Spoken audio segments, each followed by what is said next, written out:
My name's Dave Dubeau, founder of MoneyPartnerFormula.com, and this show is built for everyday real estate investors who are actively doing deals and looking to scale using other people's money. So if you're an active real estate investor and you want to get featured on this show to talk about your own real estate and capital raising experiences, then just go to daveinterviewsyou.com. Now let's get rolling with this episode, and remember to subscribe for daily interview content. All right, guys, welcome to Property Profits Podcast. I'm your host, Bryce Kaminsky, filling in for Dave Dubeau. And have you ever wondered what the secret is to achieving sky-high returns in real estate investment?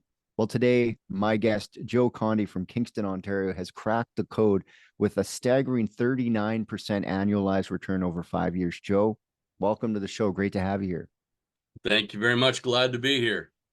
Yeah, so let's dive into the background. You know, we were talking a little bit before the show about getting started, but maybe you could, let people know exactly what initially sparked your interest in real estate investing. It's really funny. It goes back a long way, but it's funny how knowledge can scare you. But going right back to when I was younger, my dad had a triplex, but I had no clue on how it all worked. And I still remember he decided to sell it, and I'm going, gee, Dad, that doesn't sound like a good idea, but no idea and why. I had no idea. And I've always had an interest in it. I even almost got my real estate license, and I think how that could have changed my life if I'd have done that at the time.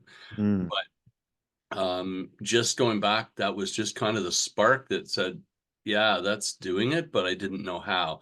And our only venture into that took us down a road as Kingston was developing and some big development.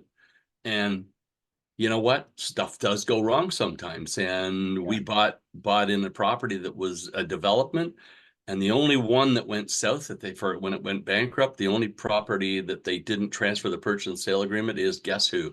Us. So we get scared off. But I always knew it was the way to go and just didn't know how. It wasn't until, much later in my life that I finally found a way to teach me. So you mentioned, when we were talking earlier, that really the education was a component that really helped you get into the whole thing. Could you walk us through a little bit of your process of, what you've learned and how that impacted how you analyze potential real estate investments? Oh, absolutely. As I said, it was not knowing, and you don't realize how much you don't know because you're raised in a certain belief that, buy your house, pay it off, live happily ever after. But all of a sudden one day, I'm a guy, I'm a very big on how to do it myself. I'm very, very skilled. I can build a house myself. So I always watch these kind of things, and lo and behold, who pops up on one of my Facebook feeds one day but Scott McGilvery. And he does one of his things, do our 3-day learning.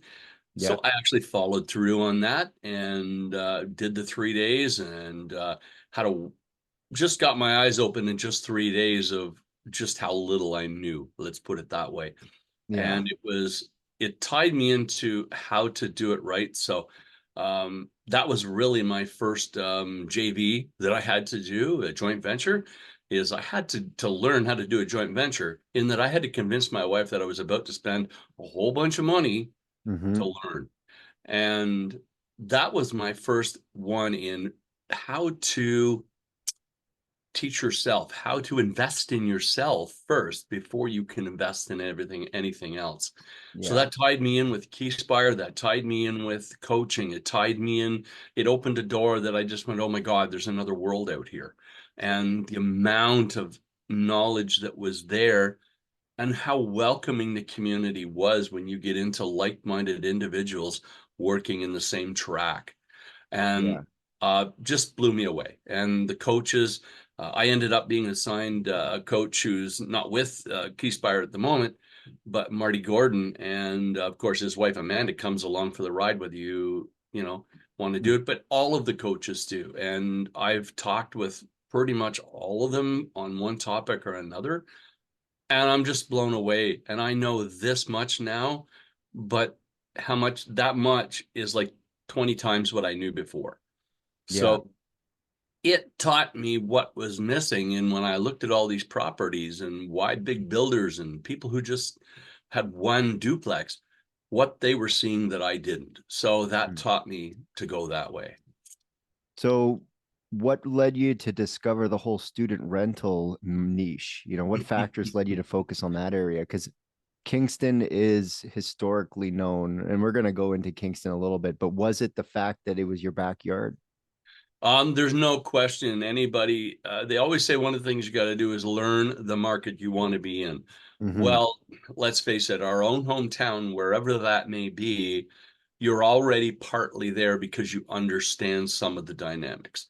Mm-hmm. So that part of the education said, well, let's look in my own backyard. Not to mention for me at that time, Kingston was on the top end of the highest growth in Canada at 34%. Yeah. So it also meant you were buying at a higher price. Yes, I get it. I wish I'd started 2 years ago. Mm-hmm. But anyway, um, it taught me that that's the market to go into. So, Yeah, the student rental game, especially because Kingston's really known for that, especially in the student rental kind of district. Um, Room rents and splitting these buildings up and really maximizing it because there's a demand for it. So, you know, with Queen's University, what sort of influence does that have on your investment decisions and strategies? it didn't influence me enough that I should have bought a couple more when I bought the first one, but it did teach me. It's funny because I was looking because of my skill sets in building. My first look was at burrs, trying to do some flip to yourself. Mm-hmm. Um, that was the first thing I tried to do, and I'm running numbers, and I was so focused, I didn't know how to do it. So I suddenly went, I was talking with my coach and he said, listen, open your mind, look at all things, run numbers on all different types of properties, what they do. Some might be turnkey. That's when I opened up my eyes and I said, let's have a look at these. And running numbers is good practice no matter what, whether Mm-hmm. the number says no or go. And I'm sitting there running it, and this property popped up, and I'm sitting there and I run the 4 ways to win. And I go, I got to have done something wrong. I was sitting there at like 30%, and I'm going, no, I couldn't. So I ran it again, and I'm sitting there, and even at the price they were asking, which is above what normally you would pay, it still ran 30%. And I'm going, holy crap, this is like pretty insane. Now, that was what told me that I better do this. I ran it by Marty. He said, you know what? Those numbers are great. Like, yeah, this is one to certainly look at. So the next question was, which way do you go? Do you go a joint venture partner and take 15 each? Or do you do it yourself? In the meantime, I again followed all of the training. I had my HELOC in place. Everything was ready to go. All I had to do was cut a check. So you look, okay, So, so yeah, 30%. Sorry about that technical difficulties with no, my it's all good. throat, but go ahead. So anyway, yeah, so it was a case where I ran these numbers and it was a case where I already had the HELOC in place. So it was like, just cut the check. So I looked for the joint venture. I thought, I following, like how much more can I do? Well, if I use my own, it's going to be done in one shot. But I looked for a couple of them, but I didn't understand the joint venture. But like all deals, and of course, you're anxious to get that first one and get it going. Yeah. Um, not realizing there's another bus coming 10 minutes. Don't worry about it. But anyway, I turned around and I bought that all myself on my own HELOC. So I put the whole 270K down myself to buy this. It was 1.1 million. But that's like that was still running the 30%. Now, has that impacted a lot since the interest rates went up? Not a lot, only on my HELOC portion because the rest was locked in. So, and I had run all my exit strategies set for 5 years. It'll appreciate like this, all conservative numbers and still tracking well. It dropped some because of the HELOC cost. I left that variable. Me bad. Got to learn. That's part of the Mhm. education. So that cost me Well, a few. everyone was trumpeting open variable when it was Oh, low. yeah. They're like, Yeah. open Yeah. variable. I think the rates are going to stay low forever. Yeah, the free money does not stay there. We get it. And it's so lesson learned, but because it's only like in the 25% of the property's value, that extra few points cost me an extra 400 or 500 a month. Yeah. Fortunately, right now, my whole goal with this project, because I'm still working, making a very good salary, I didn't want a lot of cash flow at the top end. So basically all it's done is eaten up my cash flow. So it's running closer to zero, but that's fine. My exit strategy was for 5 years and to pull it back then. It's still on track for that. So that's when I want the cash flow. When I retire and pull it in, that's when I want to be done. So any unique challenges or considerations when looking at student rentals? Definitely. The big number that I didn't include, and I always tell you should do in all, is the property management, because I decided Mm, to do the property management myself. So yeah, had I included those numbers, it might not have worked as well. The second component of that is because I'm doing property management, I had to learn how to do property management yeah, properly and to yeah, vet. Um, the good part is I don't run into the tenants that you run into in the normal market if you don't yeah. Like vet the single properly. family, whole family, Yeah, the whole like looks good on paper, and then yeah, suddenly there's mattresses in the front yard. yeah. My biggest one is students tire kicking 22 freaking properties. That's the biggest problem I run into. Um, but it's one that I'm fine with. I've learned to do some great things on it that they like. I wish I could remember his name. I saw him in my one of my very first things I was learning, and it was how he treated students in his student rentals. And he took it as an upscale, and he treats them as top end clients in a good property. And I went, you know what, that's the way to go. So like my property, that's the way I copied it. And it's like the students come in, they bring their own clothes and their own bedding, and that's all they need. I virtually supply everything else in that house. You're like a hotel. It is exactly that. So I tried to create a destination. It's worked in that another parent who sent one kid there already had a room reserved for the next year. So is that working? And are they Yeah. sharing that name? And kids are staying more than 1 year. They're not looking for the next better place. So it's very good that way. So, um, with the whole student rental thing, is that your plan to continue to expand in the student rental area of Kingston? Or are you starting to look at other markets, or, what does the future look like in that respect? You know what? You could probably do very well in Kingston, but at the same time, whenever you have something, there's a lot of development. There's a lot of people moving, shall we say, into that niche of the market. Yeah. And smart investing has taught me that you need to diversify no matter what market is your niche. You need to diversify to protect your investment. So, as much as I could probably go out and buy a couple of more, it's taught me that I need to find something else. I still have that burr in the back of my mind because it's something that I have a high skill at. What's opened up is that I'm now comfortable here. I've learned. Now I'm looking outside of my area as a start, but also at other ways. And the one thing, and again, remember I'm 67 now.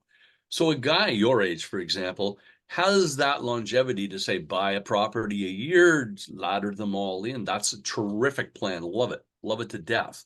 Yeah. At 67, that's not a plan that makes a lot of sense.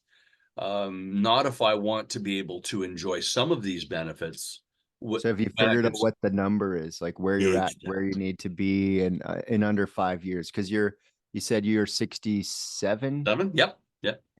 and you're still working. You're still Mhm. at your job. And when do you Yep. plan to be retired? By 70? It's not a case of when I retire. I love what I do, and I don't call it a lifestyle freedom day so much as I really identify with one of the guests that has been on Michael's stage, as he calls it, professional freedom day. Mm, And that's more what I look at. I want to be, for me, the ultimate freedom is to be able to do what I want, when I want, how I want, and with who I want. So that opened up me looking at the multifamily thing because it's still all doors, whether it's 10 triplexes or it's 130. mhm. And that's why I started focusing. I was kind of out of the scene for a while. I was trying to figure out where I was going. It's funny, you learn all this, but when you come from where I was, knowing nothing, that's a pretty broad paintbrush to figure out where you're going. Unlike somebody who had a little clearer vision on where to go. I didn't even know where to go. Mhm. So it was when I finally figured out, okay, let's look at it and reverse engineer this and say, what do I need to retire? Then I said that kind of opened the door. That was the door. That's the learning I got out of like from the mastermind program to say, let's reverse engineer. Let's look at what I want to be. Where do I want to be? And start looking the other way. Mm-hmm. And that then said, okay, well, how do I get to these doors in the time frame I'm talking, which is on like a 5-year kind of window. Yeah. And I said, that was multifamily in a big way. And it was new development. So right there, I just cut the other stuff out of the picture and I said, let's focus hard on this one. So that's why I'm going multifamily.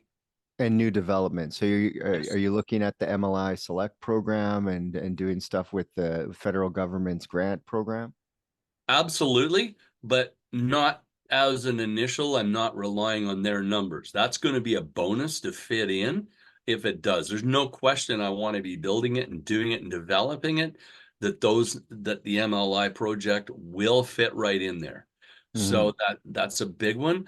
Some of the stuff Judy Perea has done when it comes to with Plenitude and their focus on, the affordable housing for people. I definitely want to have a component of that.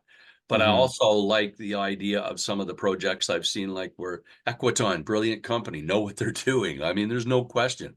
So again, watching what I see developers in our area building that are successful, that's the pattern I want to follow. These people Mm-hmm. already have the model made. They've built this wheel, so use it. I just have to do it on a scale that's for me. So not 700, but maybe 70 units, like way down in that scale. But that's still for me puts me where I need to be. And when you're talking about that sort of like construction, we're definitely talking about OPM and bringing on partners. So tell me a little bit more about where you are in that whole thing and how that's been going so far. Um, a lot of a lot of conversations with people that are skilled in this, and not all just with Keyspire, but anybody who's got projects that are running. But within the Keyspire group, they've taught me to get out and talk to the people in the area you want to go to Mm-hmm. build, and talk to people who've built or are building in that area. Great advice that told me these people have already done it. You might even find your developer within that whole conversation that could build your project because they already know that area. They're tooled for that area, scaled, ready to go in that area. That was brilliant. That was a great thing. Yes, there's a lot of underwriting and due diligence that I don't know personally, but guess what? That's where the partners come in. That's where the who, not how becomes so important of putting the people on board.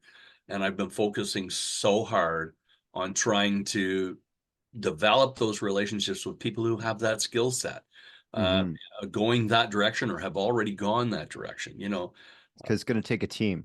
Oh, 100%. There's no I in this one. I just happened to have a deal that dropped in my lap off market.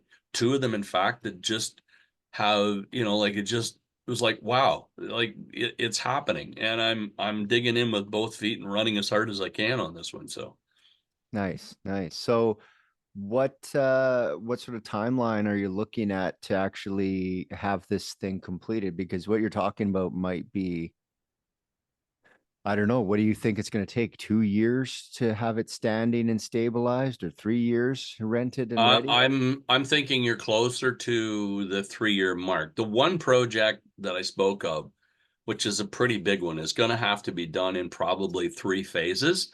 The Mm, the good part is it's actually the local government that is the one looking for somebody to develop it. So mm, they're already in a position of wanting to be a partner, which is huge because that goes towards planning, that goes towards variances, that goes towards infrastructure, everything in order to get this project even started. So, like first thing is just acquisition. How do we acquire and get what zoning are they going to allow us to do? Uh, mm-hmm.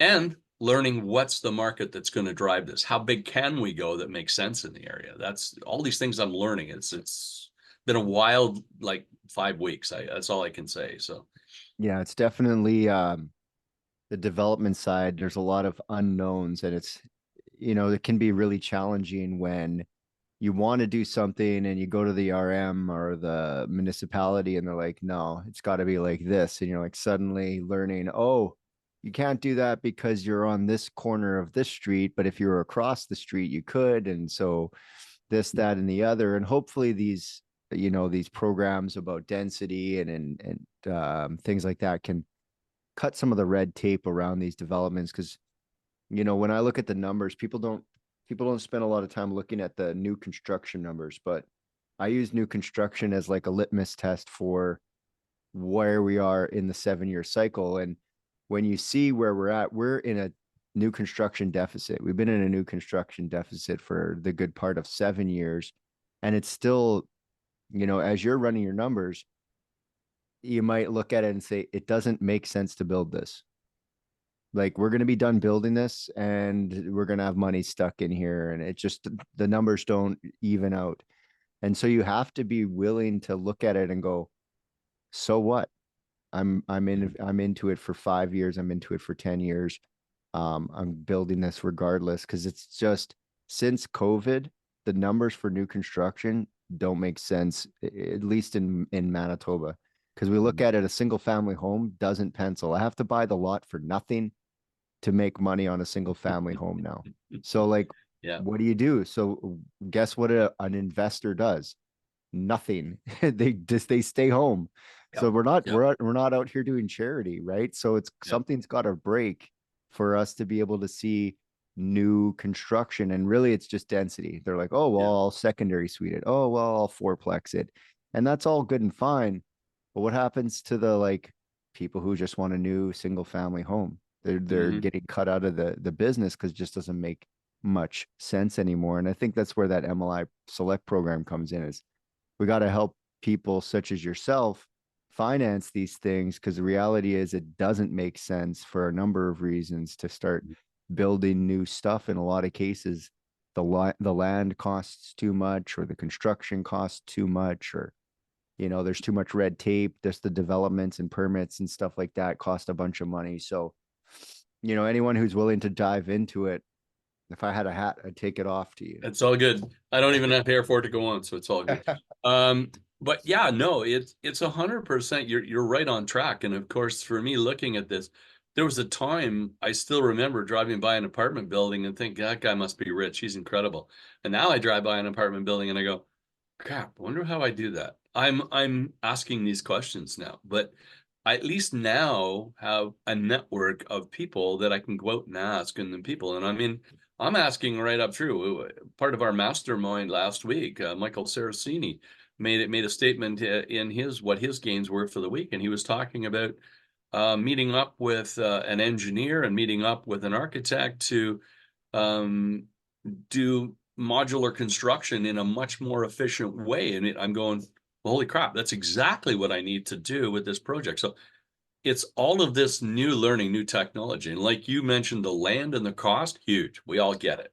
That's huge, because if you can't get it cheap, well, this one here, I'm not going to probably have to come up with any money, because it's the municipality that wants to build. So guess what? They're going to be my partner during this. They're going to be the holder of the land, and we'll work a deal that we buy them out at the refinance.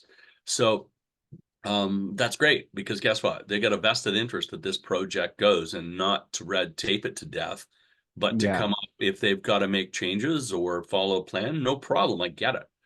But they're going to be working with us to do it in a timely fashion, so we're not sitting there. So your question earlier, taking that back to how long?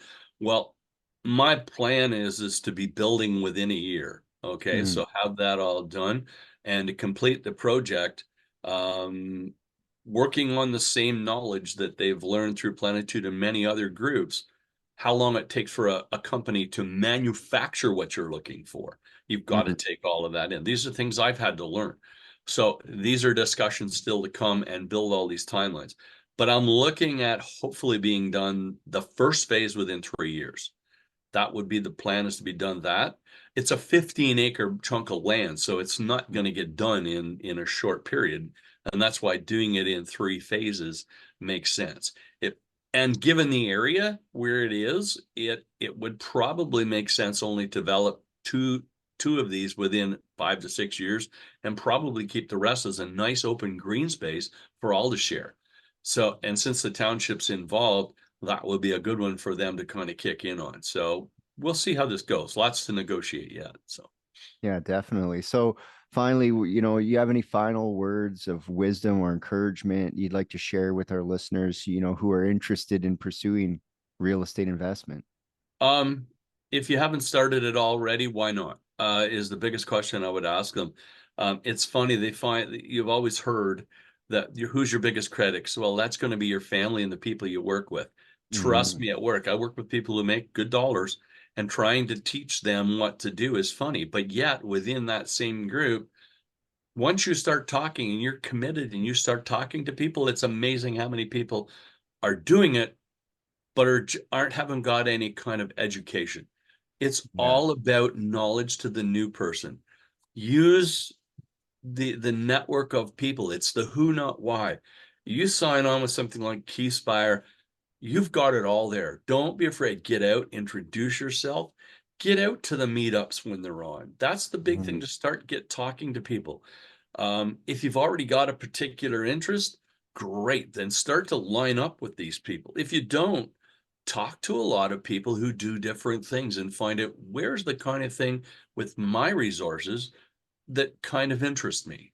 Because you've got Mm-hmm. to have a passion. You've got to want to be there. You've got to want to do it. And that's the thing, is find that why. And for me, it was simply time. Time is everything. And Mm-hmm. I want the time to do what I want, when I want, how I want, with who I want. So, and that's the way I'm going to do it. But it's the get out there and meet people and use the knowledge and education and the tools that Keyspire, for example, provides unlimited. Get out to their mastermind. You follow their program in 3 years, you'll be a millionaire.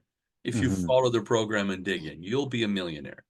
So if you can tell me any other job you can do that working Yeah. hard, you go for it, because I don't know how it can be.